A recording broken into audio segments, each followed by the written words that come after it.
Good afternoon, everyone. I'm Christina Postolowski. I'm the program manager for the Mobile Home Park Oversight Program in the Colorado Division of Housing. We are part of the Colorado Department of Local Affairs. I see there is a hand raised. Corey Mills, I'm going to allow you to talk. Folks can also put questions in the chat and we will have ample time for questions at the end. Looks like the hand is no longer raised.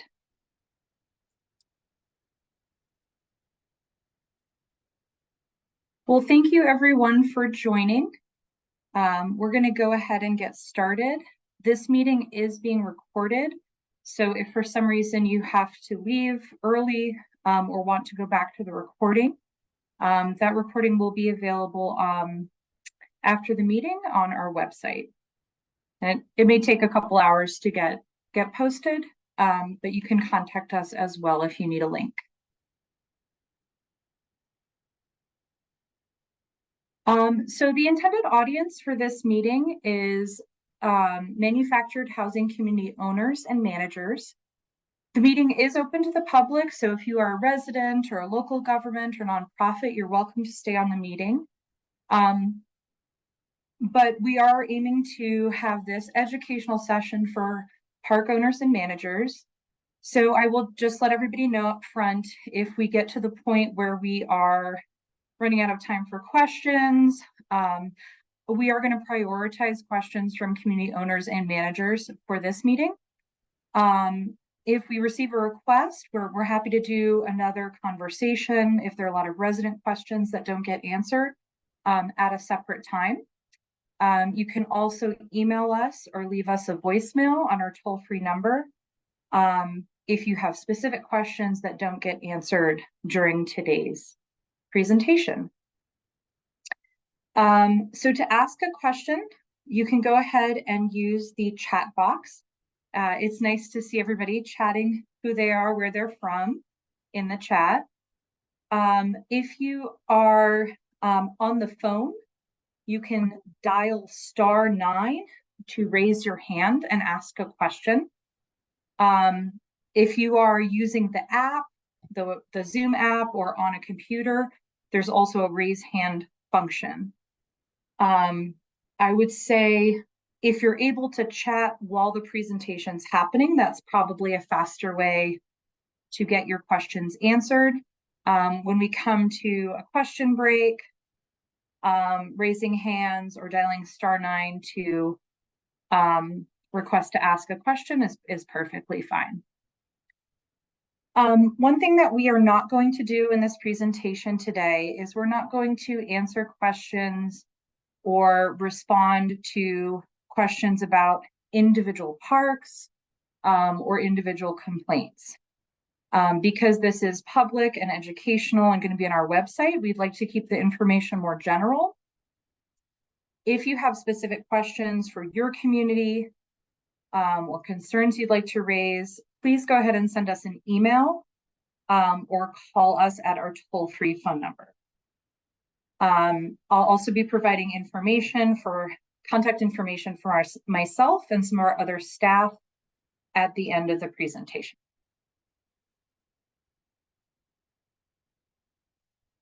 So today we are going to be talking about the DOLA, Department of Local Affairs, Notice of Homeowner and Resident Rights. We're going to talk a little bit about what this notice is. Hopefully this is something you're all familiar with. A little bit about the Division of Housing's responsibilities and landlords' responsibilities around the notice. Talking about some recent compliance checks that the program has been doing in mobile home parks. And then what the consequences and penalties might be if the program discovers this notice is not properly posted. This is the English version. There is a Spanish version as well. Both versions I'll refer to as the notice or the notices, but it does include both English and Spanish, and then both pages of each notice when I'm talking about the notice or notices. So sort of the full package of information that has to be posted. So just in terms of introductions, so folks know who our current staff members are. So I'm the program manager. We have now, over the last, I guess we're in fiscal year 5 of the program. We have scaled up our staffing and grown our staff considerably, both due to legislative changes and additional money being allocated to the program by the General Assembly, as well as identifying public need and customer need, and looking for ways to improve our customer service through the program. So a lot of very colorful here, but the colors kind of track the growth of our staffing. So as a reminder, we started with 2 staff in the first year of the program, and that was both for registering all 750 communities in the state, as well as receiving and investigating complaints.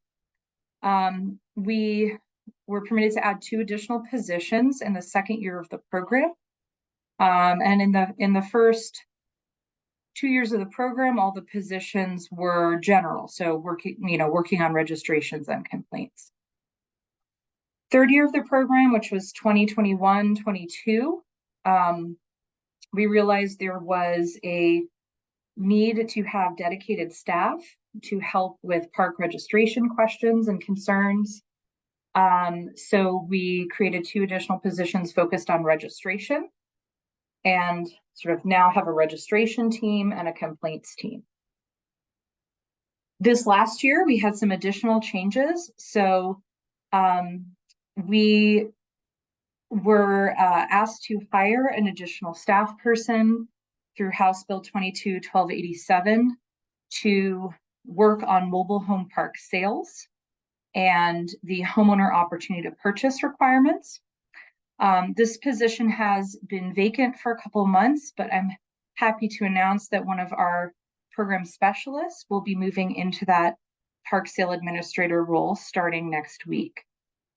We also brought on 2 compliance investigators to help us conduct site visits when we receive complaints that involve some physical aspect of a manufactured housing community. And our investigators are also conducting compliance checks related to the DOLA notices, and I'll talk about that more in this presentation. This coming year, we have, there's the mobile home park water quality bill that was passed in 2023, that's 23-1257. So we'll be bringing on an additional coordinator on our complaint team and an assistant on our registration team to help with questions from communities and residents about that bill. That bill will mostly be implemented by another state agency, the Colorado Department of Public Health and Environment, or CDPHE. But folks will notice on the registration forms this coming year, it's actually available now, there are going to be a couple new questions on the mobile home park's water source and water billing methodology as a result of that bill. So our new program assistant on the registration side will help community owners and managers with answering those questions and finding the information they need to complete that new section.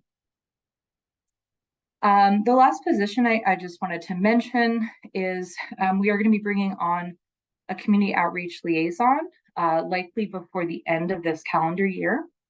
And that individual will be working on creating more webinars like this, more customer-facing information to increase the education and outreach that the program is doing.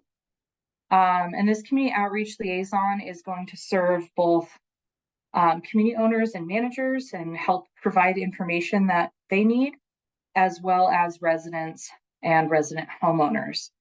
So they are going to be essentially our education specialist and a person that you'll be able to go to with requests for trainings and information.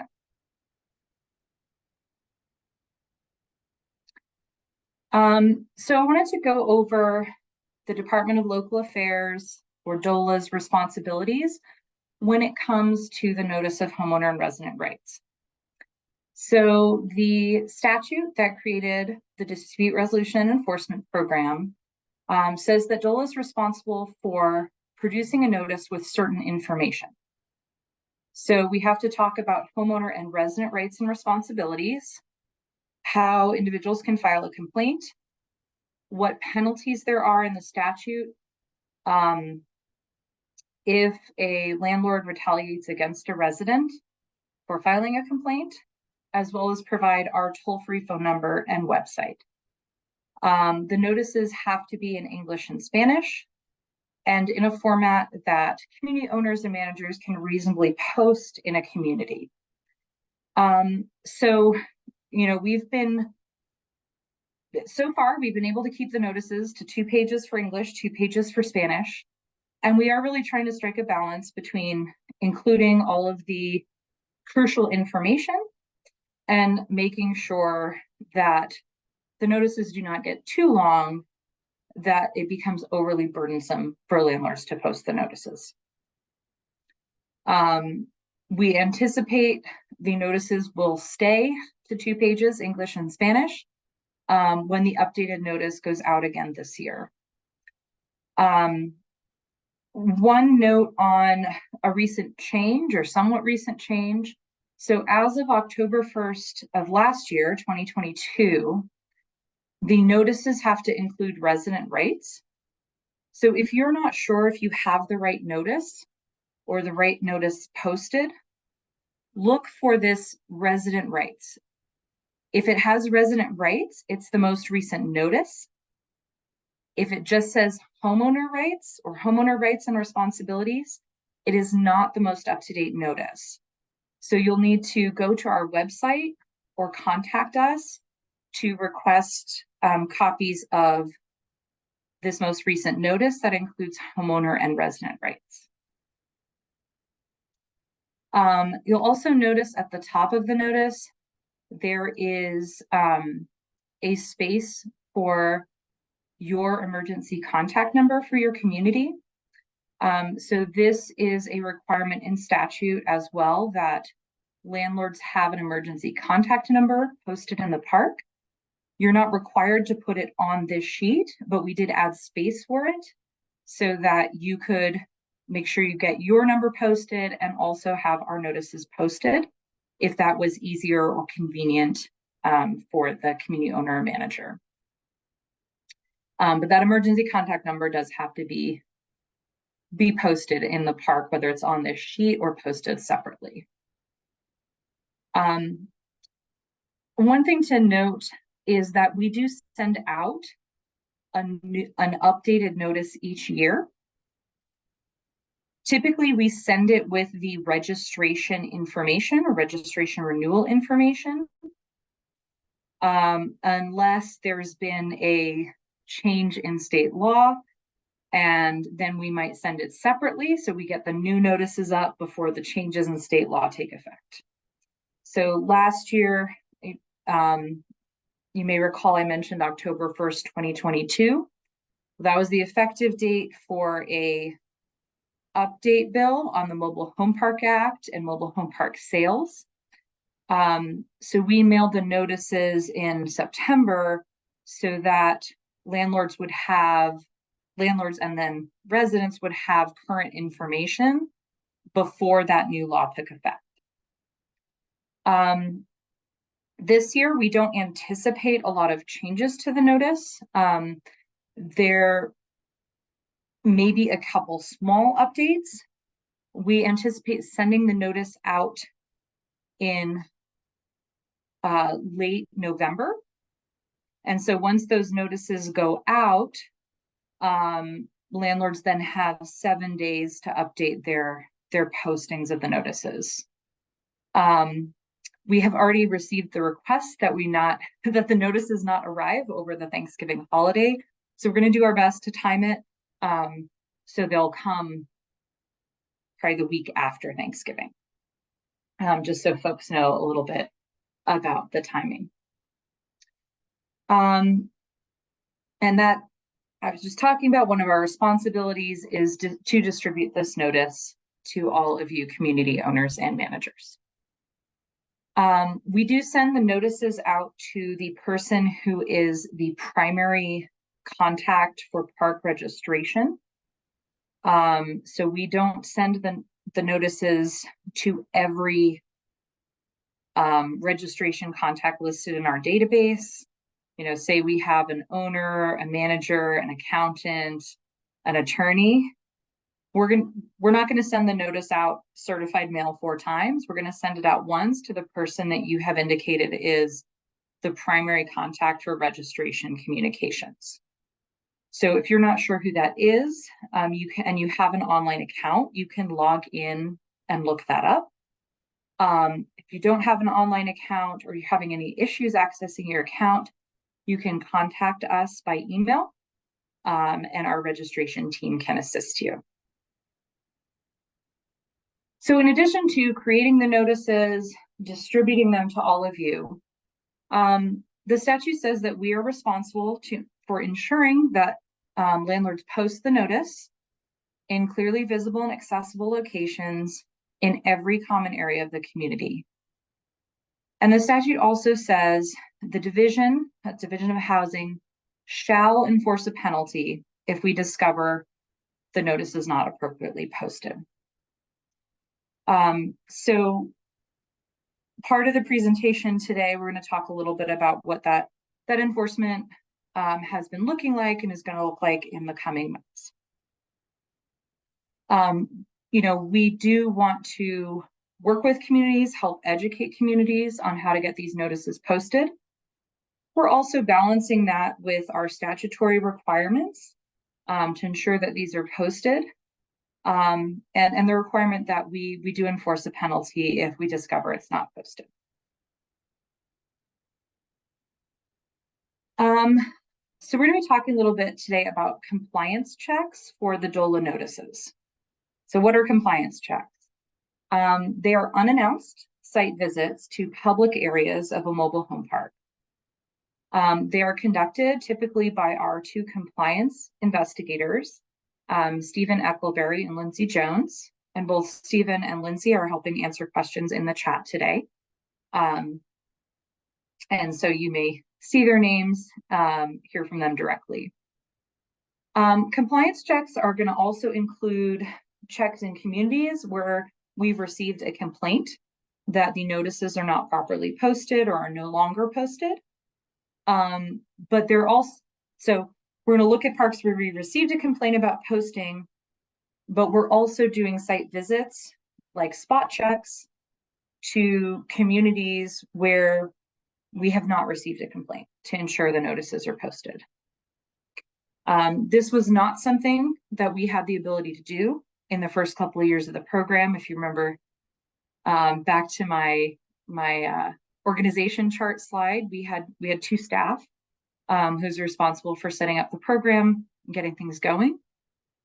We have heard that there has been a need for compliance investigators and these types of site visits. And so that is something that we've responded to and we now have as part of our program. And so I want to talk a little bit more about why we're doing these checks. So the program is required by statute to do an annual survey or to hire an independent contractor to conduct an annual survey each year to find out whether the public's aware of the program, what they know, what their experience has been with the program, and with mobile home parks in general. So the first 2 years of our surveys found that around 70% of resident homeowners had not heard about the Mobile Home Park Oversight Program, or MPOP. This was very concerning and continues to be concerning to us now that we're coming in year 5 of the fully functioning program. So what does this have to do with the homeowner notice? Well, the homeowner notice is the main way that the statute anticipated homeowners would find out about the program. And it relies on both DOLA putting out the notice and then landlords posting, maintaining, and sharing those notices to ensure that homeowners know that the program exists and know what some of their rights are under state law. We've also received complaints about the notice not being posted in certain communities, and then it is part of our statutory responsibility to ensure that the notices are being posted. So that's why we are conducting these compliance checks. So I'm going to talk next about what some of our findings have been, where we've been so far in the state. And by we, I mean primarily our investigators, Stephen and Lindsay. And then we're going to go through a refresher on the requirements for posting the notices, how you can correct issues, and hopefully before any penalties arise. So we've been doing compliance checks since April 2023. So we have about 6 months of data so far on these compliance checks. We have been to 22 out of the 64 counties in the state. In some counties, we have visited every registered mobile home park in that county. In other counties, we've visited a smaller handful based on complaints we've received or other complaint investigations that we're doing in a particular community. So at this point, over 6 months, we have gotten to almost a third of mobile home parks in the state. I do have a goal that we will do a check in every community over the next 1.5 to 2 years. So I guess the coming year to 1.5 since we're 6 months in. But we visited 232 parks so far. Here is the data by county on what we are seeing and what our compliance investigators are finding. So just a note that if we visited less than 10 communities in a county, I did not include percentages because I felt like that it was too small of a number to really come up with a percentage for the county. You will see that the results are not great. We unfortunately have been finding majority of communities in most counties don't have any notices posted at all. And then we have an additional percentage of communities that have something up, but it's not fully compliant with statute. So here's the second page of counties that we have visited. Again, we've got some where we've only been to one park. We've got some where we've been to all the parks. And overall,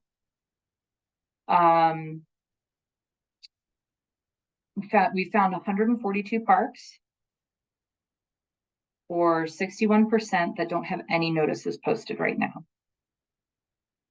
And additional 11% or 26 parks where there is some issue with the posting. And so we're looking at a pretty concerning number of parks, at least based on the communities we visited so far, that are not either posting or have not been maintaining the postings of the required notices.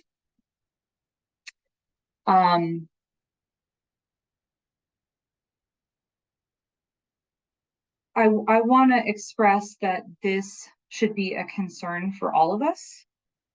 So it's a concern for residents because the notices tell them about what rights and responsibilities they have.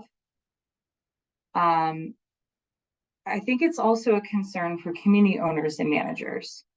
So I know we've heard a lot from community owners and managers that it's been really hard to keep up with all of the legislative changes since 2019. And, my thought is that one of the best ways to show that additional legislative changes are not needed is to demonstrate compliance with the rules and regulations that are in effect. My concern is, for communities is that if legislators see these numbers, they're going to think we have to do more, we have to regulate more.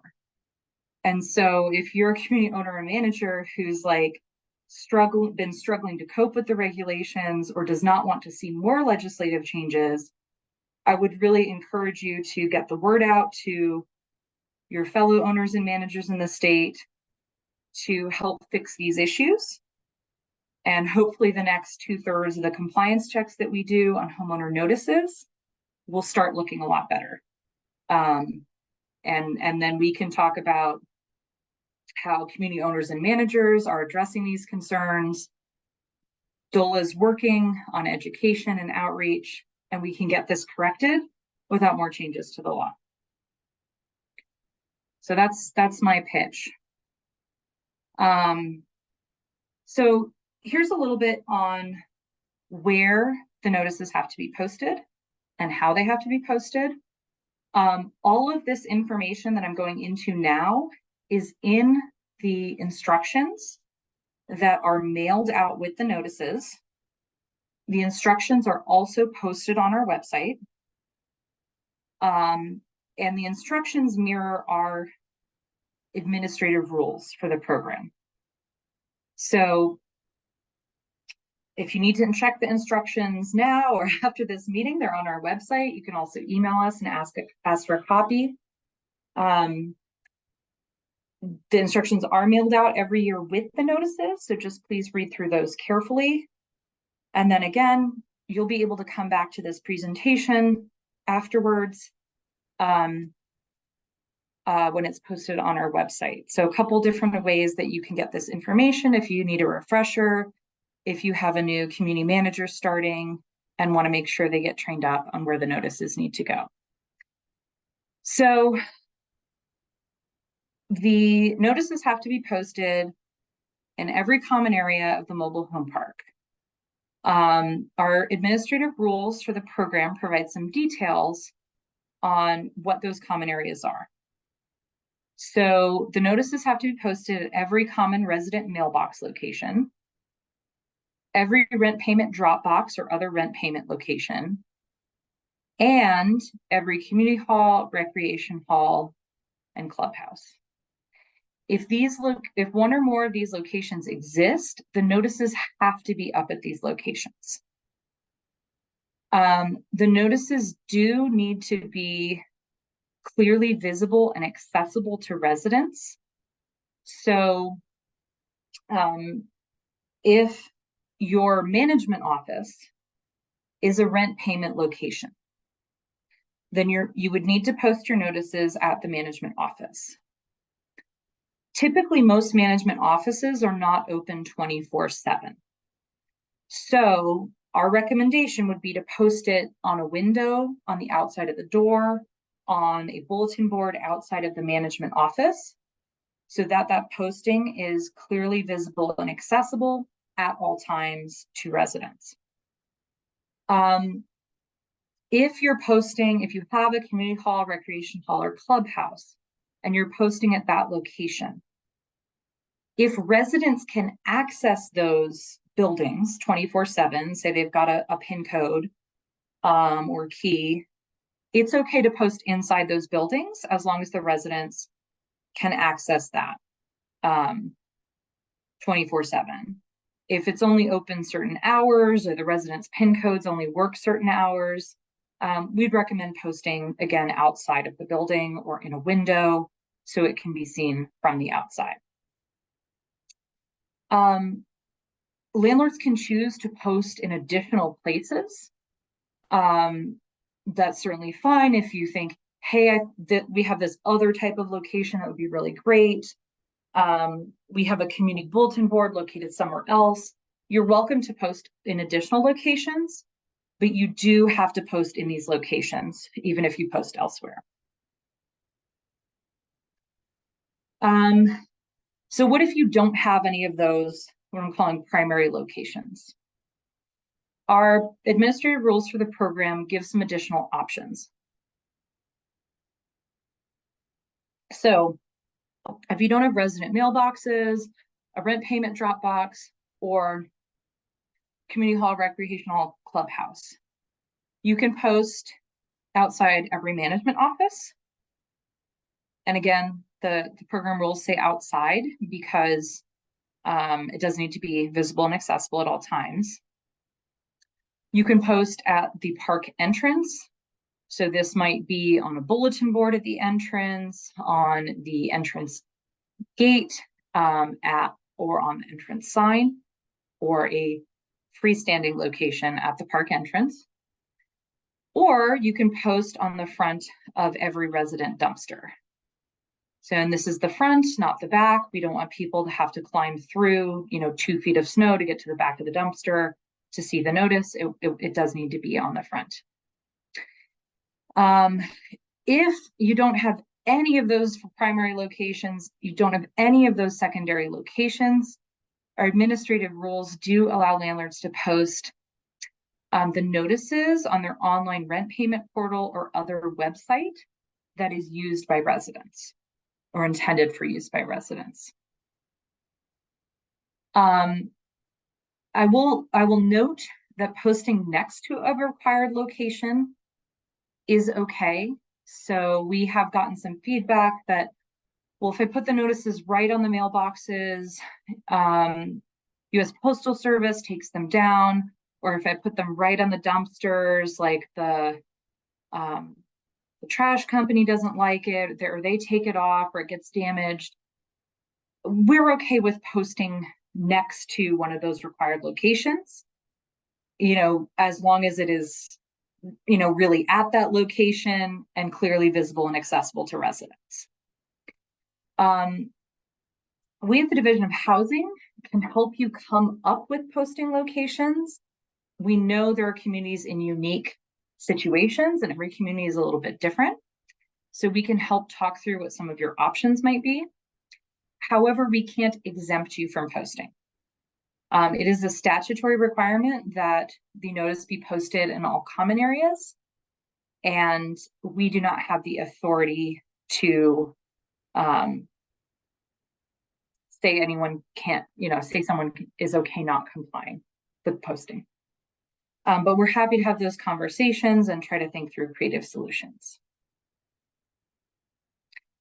So here are some mailboxes or examples of posting at community mailboxes. So I'm gonna go through some acceptable postings from our site visits, some where we found some issues, because I want to give people some visual examples. My intent is not to call out any particular community. We tried to have these as unidentifiable as possible. But if you do recognize your community, kudos for if you're in the good examples, and we're going to work with you if there's some issues with the postings. So in these examples, I wanted to point out, you'll see that all 4 pages are clearly visible and accessible.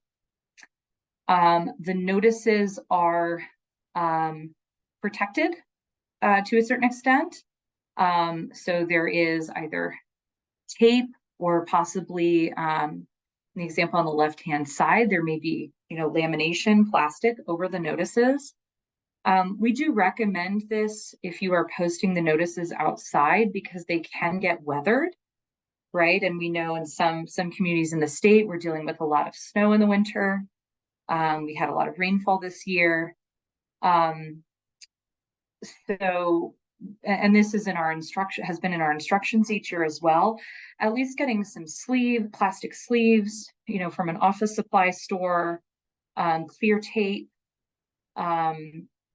simple things you can do to help protect the notices from weathering or potentially being taken down. Here are some examples of postings outside a management office. So in the picture on the left, you'll see there is a posting in a window. Looks like it's directly next to the rent payment drop box. So they may have been posting it in that window because that's a rent payment location, or this may be the secondary location posting at the management office. But it's in the window there. Seems to be a decent height where folks could read it. I mean, that would always be a concern too, is, can folks read it from where it is posted?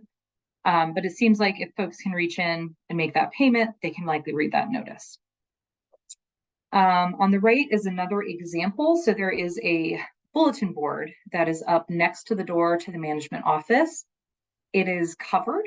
So there's a porch here in the management office. So this is, I think, protected from the elements by both the roof over the porch and this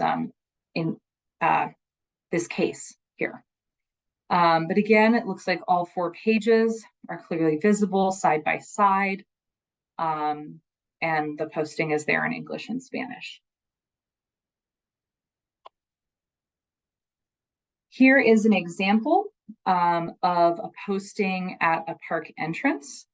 So in this community, there is a community board near the park entrance. And you'll see on the left, those are the DOLA notices. The Spanish one is on the left, the English one is on the right. They've got all 4 pages. They're visible, legible, not covered up by other postings. And then here are 2 other examples of freestanding postings.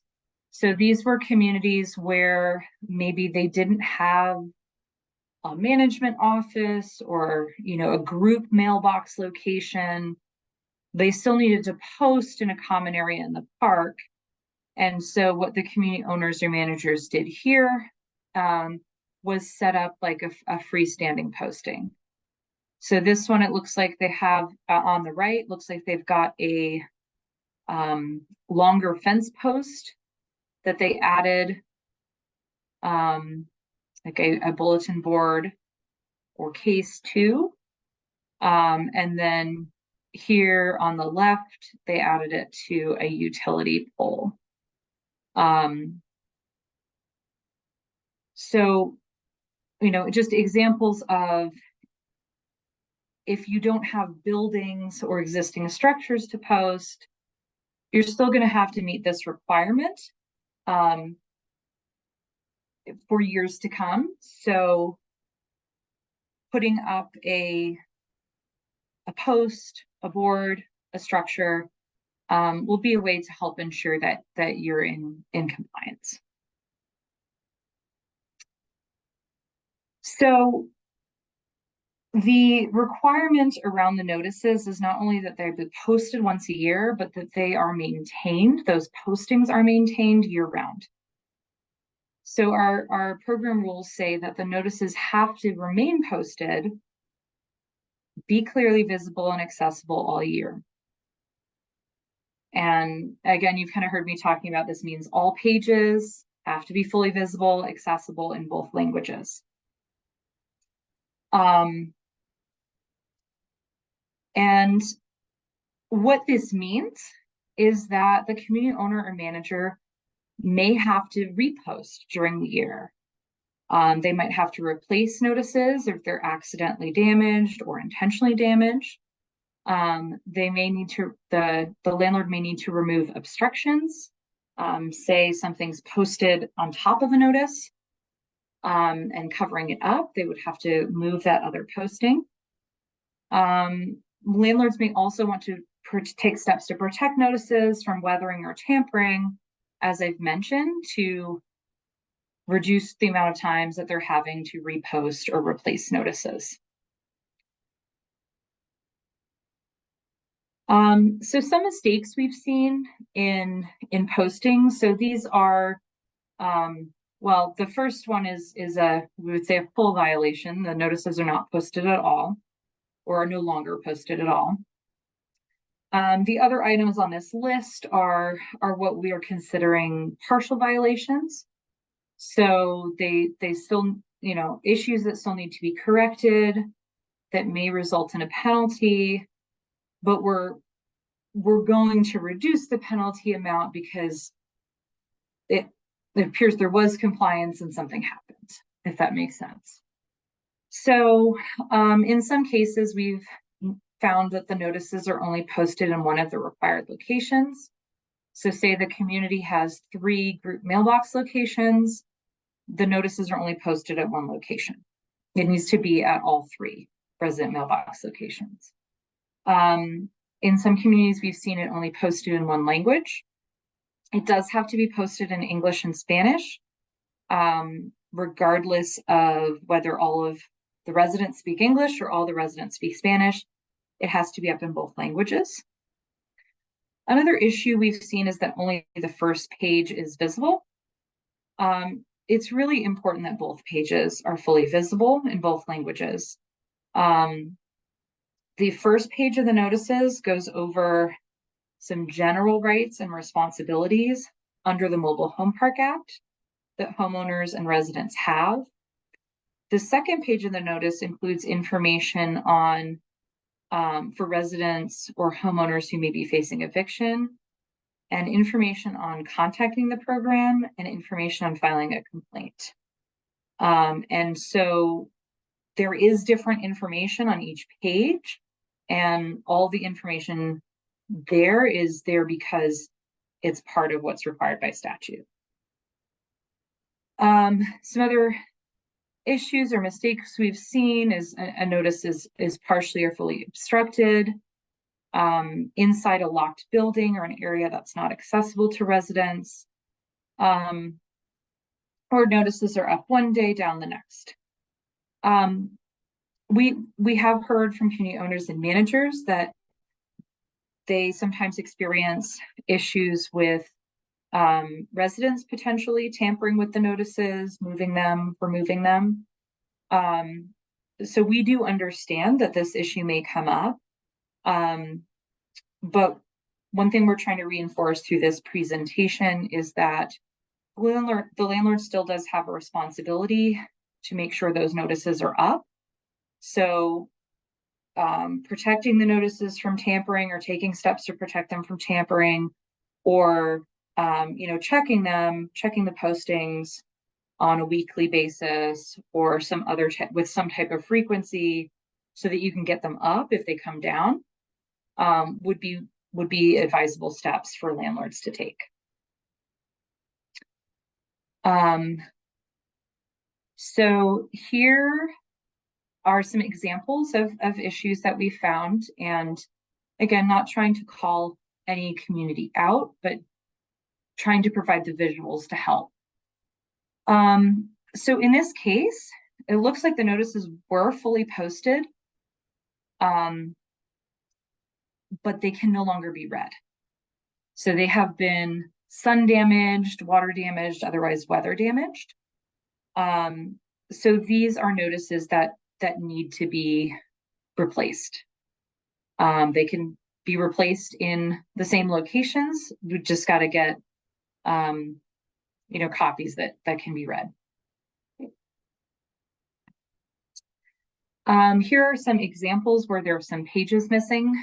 So on the left-hand side, there are 4 pages, but the first page in the upper left is not part of the DOLA notice.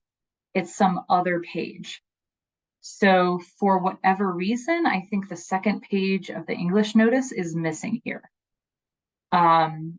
So this community would need to potentially move things around. In this case, make sure they've got all 4 pages of the DOLA notice here. On the right, it looks like perhaps one set of the notice is falling out of the bottom. So they lost a page, they've got another page maybe going, but they only have 3 out of the 4 pages. So again, we need all 4 posted. Here are some examples where the posting or pages are obstructed.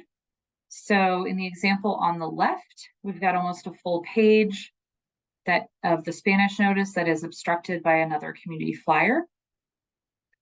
And on the right, we have got 2 pages of the notice posted that I'm seeing. I don't see the other 2 pages. I just see the first page. And then the English version, which is close to where the lock is in the center of the case, is cut off on both the right and the left. So again, this is an issue that the landlord would need to address. So now the less pleasant part of the conversation, talking about penalties. So what are the consequences if the division learns that the notices are not posted? So there are some significant penalties in our statute for the notices not being posted. These are maximum amounts though, and that's something I want to reinforce.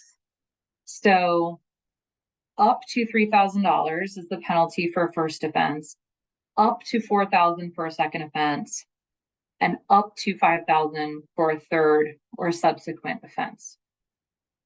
In almost all cases,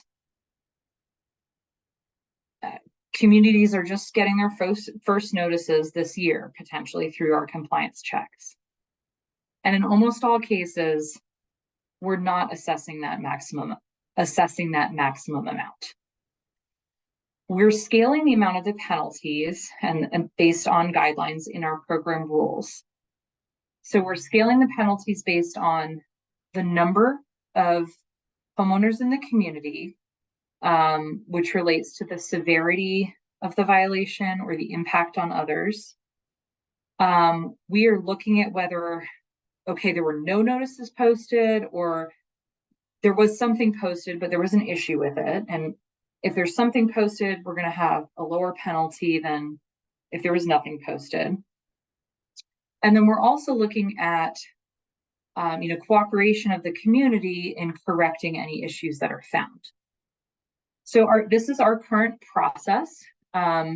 This is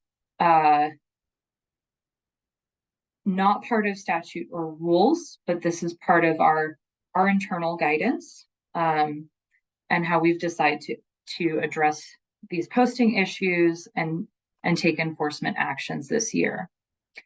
So right now, when we do a compliance check, we're going to send a first, and if we find an issue, we're going to send a first notice to the park owner by certified mail and email, if we have an email address on file.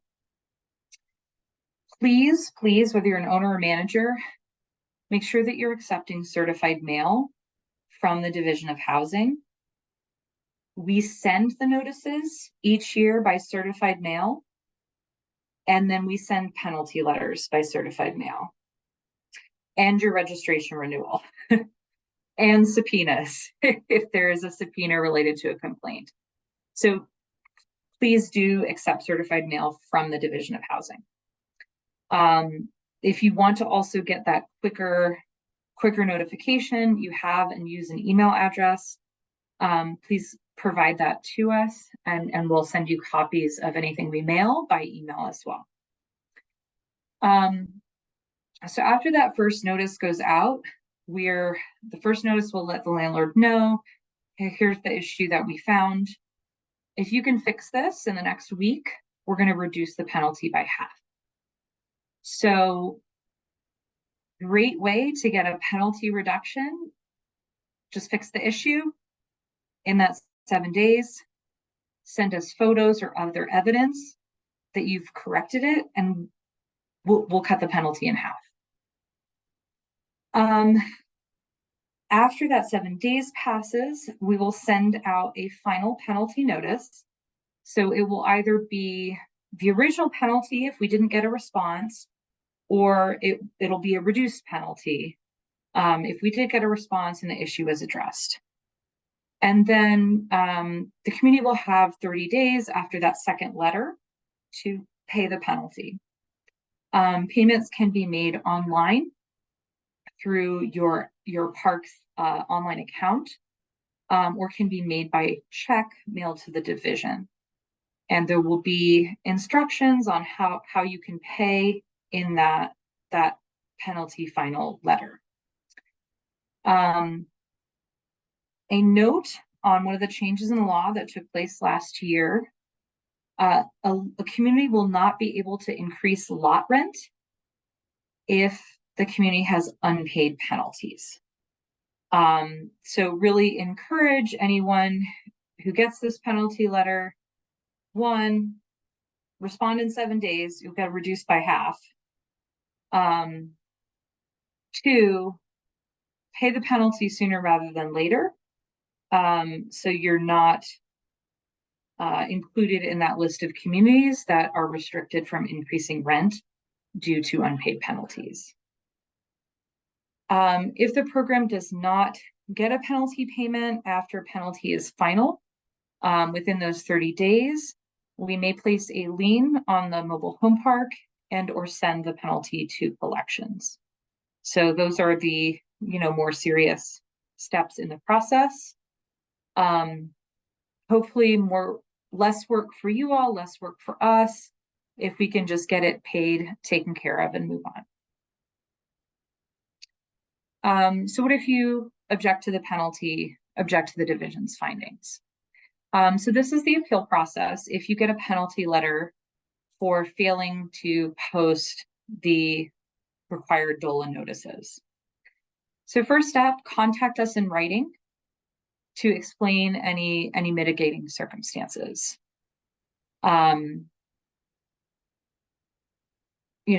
If you need 8 days instead of 7 days to correct the issue, you provide us a good reason why, we'll likely consider a penalty reduction for you still. If there's something else that happened that explains why the notices aren't there, you're welcome to reach out to us and explain what's going on. Depending on the information you provide, cooperation with the program, we may reduce the penalty further. We are unlikely to waive the penalty entirely, however, if a violation was present. And that goes back to the language in the statute that says the division shall enforce a penalty if we discover the notice was not posted. So please feel free to have conversations with us about penalty reductions. Quickest thing to do, best thing to do is fix the issue. We'll cut the penalty in half. But just know we're unlikely to waive the penalty unless exceptional circumstances apply.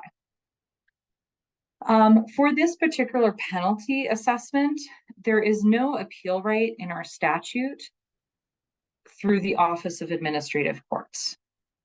So on the complaint side of our program, if we issue a notice of violation or notice of non-violation against a resident homeowner or a landlord, either of those parties can ask for an administrative hearing through the Office of Administrative Courts.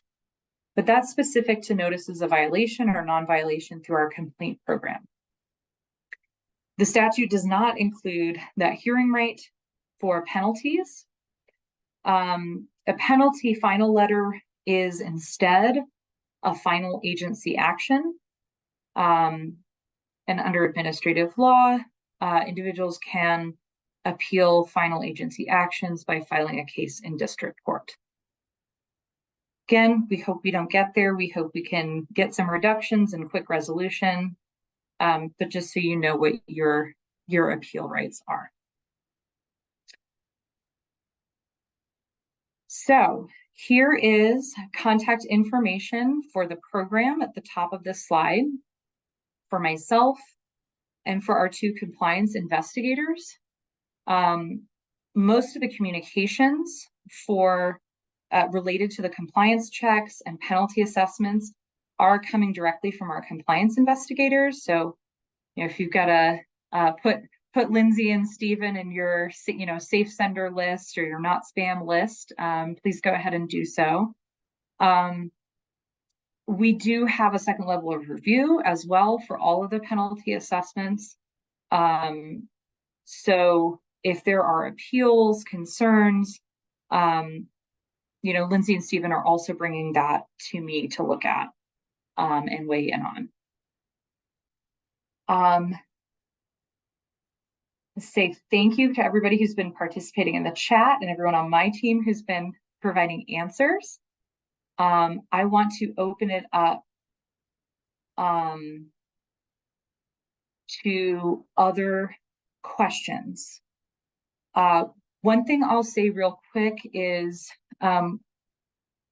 we have not sent out penalty letters to all of the parks that I identified in the chart that have where we identified a compliance issue. So we are sending these letters out in batches to manage, the communications and follow-up. So if you're not sure, if your community hasn't posted, we've been to your county. If you haven't been to your county, good thing to go ahead and check it, have your on-site manager check it. And then in the event there is a penalty letter that comes for a compliance check we've already done, you've already got it corrected. And so you can get that penalty reduction right away.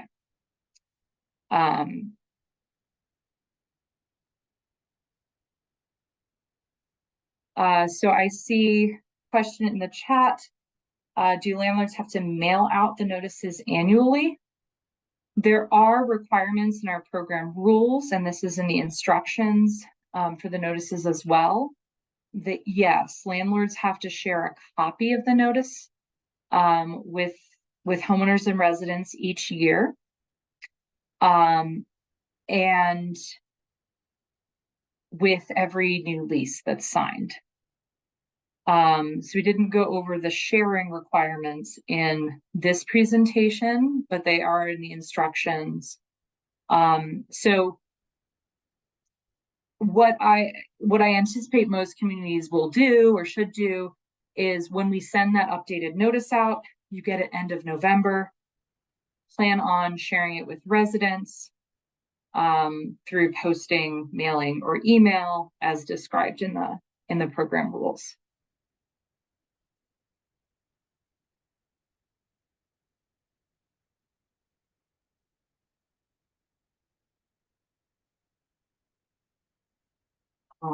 Any other questions, folks on the phone? You can press *9 to raise your hand. Other folks can raise their hand in the app. Anything that wasn't addressed in the chat already,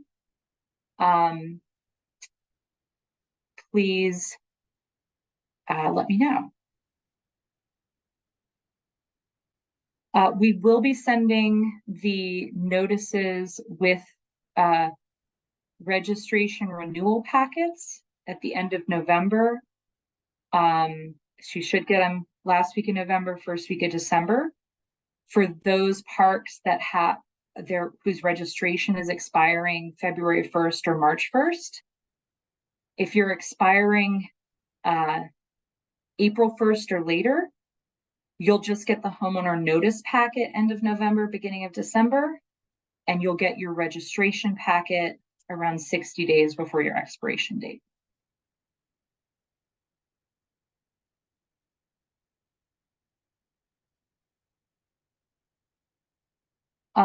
So Nathan, I see a question in the chat about the rent increase prohibition.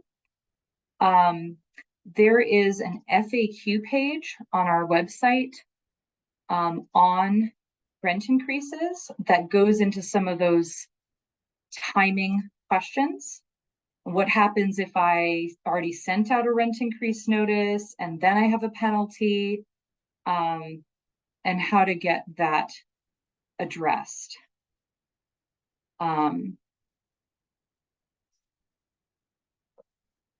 Yep. So thank you, Cassie, for just providing a link to that.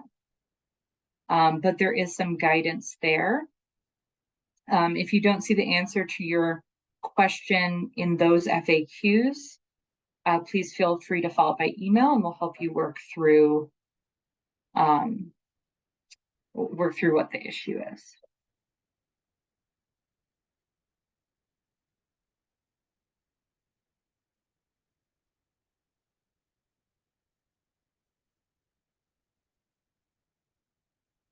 I see a question about whether folks will be able to get a copy of the chat.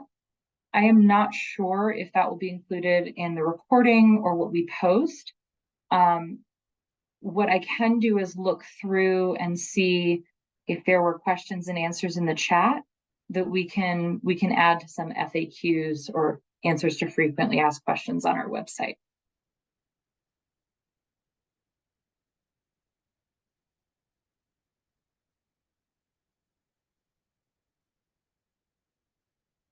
One thing I forgot to mention is the division does provide copies of the notices in Braille upon request. So we don't mail out Braille versions of the notices to everyone to save on costs. But if you have a resident who requests a copy of the notice in Braille, contact us and we'll send that to you.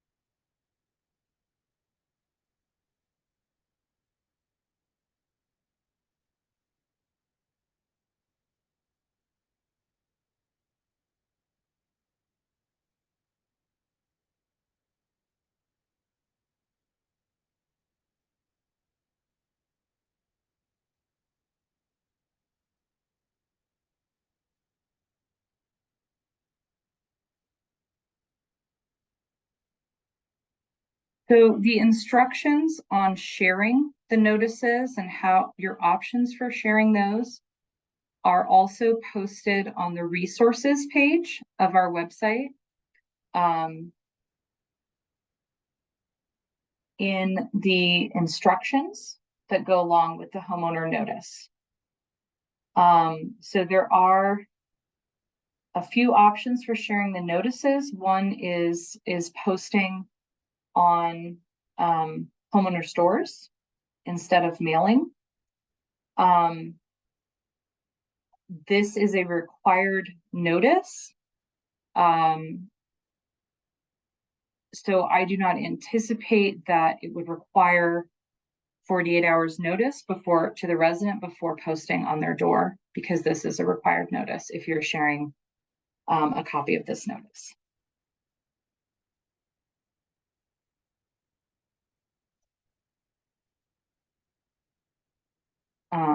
This is our main resources page.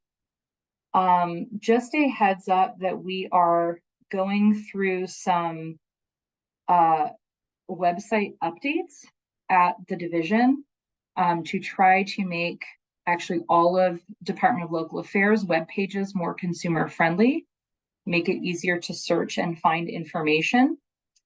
So just a heads up that things may move, but will be available on our website, and we're always happy to help share items by email or to send copies of things by post mail if you reach out to us with a request.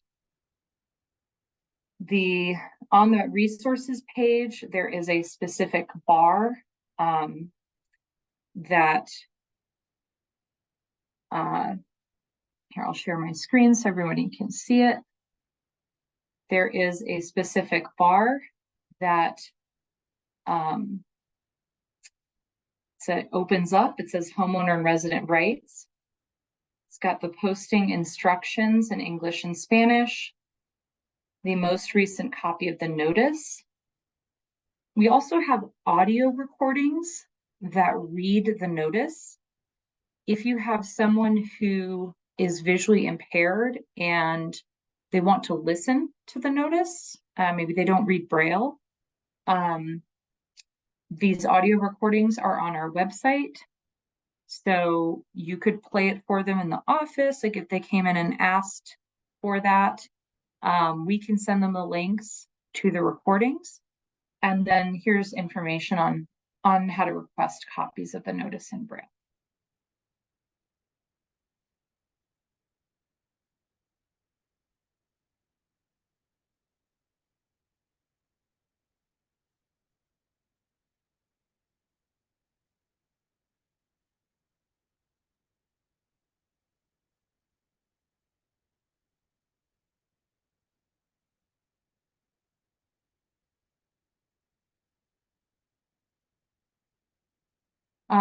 So question about whether there is a primary way that we're communicating with communities that are on that rent increase prohibition list.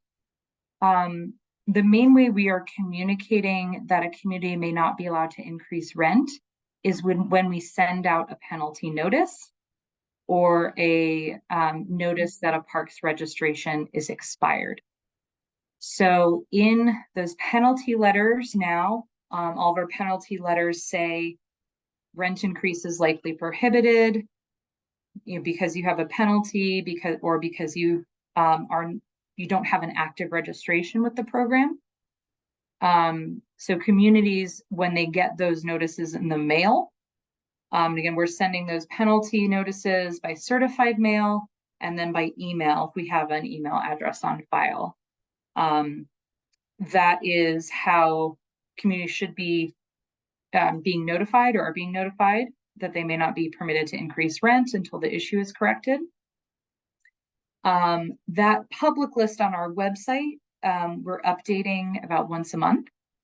So there may be a little bit of a time lag there, but we have been updating that monthly.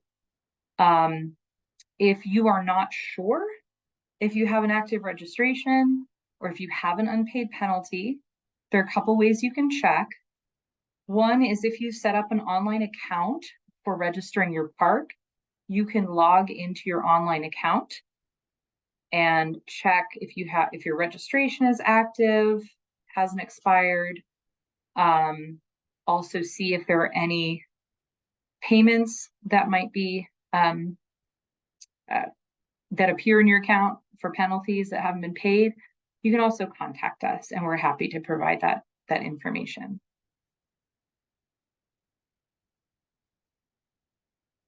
And our registration team, so Cassie Vandermeer, who has been on the chat helping answer questions, is our registration program administrator.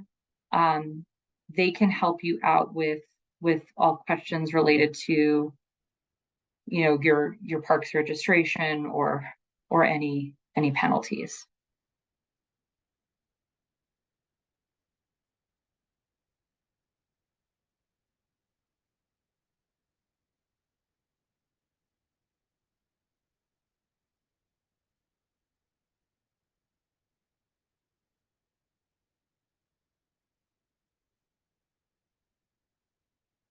So the online accounts can be set up through our registration page.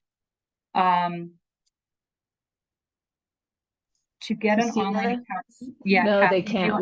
We took that link down. I was just thinking through that. So we're making some updates over the next month and a half. So to the my account page and to the registration form, which is through Salesforce. So Cassie, my account is down as not available right now as well. I know the registration form itself is not. They can still log in if they have an active account. What they can't do is necessarily create their own account, because then it creates a whole new account on our back end. So they have to email us asking to be set up, and then we set them up and then they can log in and they can see everything. Yeah. Yeah, I was going to mention, if you have not had an online account before, to contact us and our registration team will get that set up for you.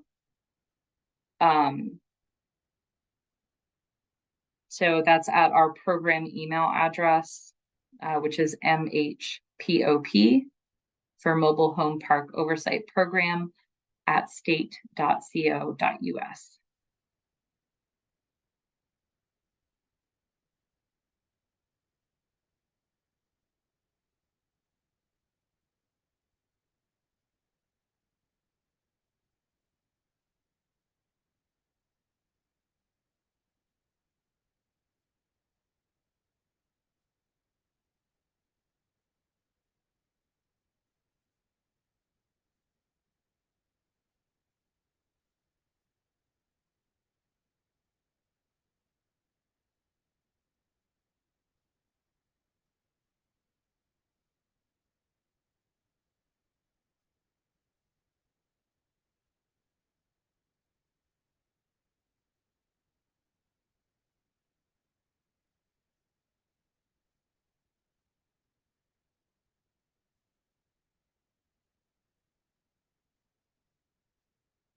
Any other questions that folks have?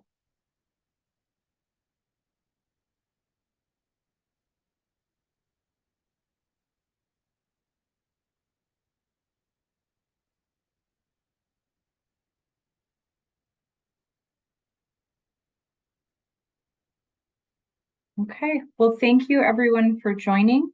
We appreciate everyone's time today and hope we can all work together to support strong manufactured housing communities in Colorado.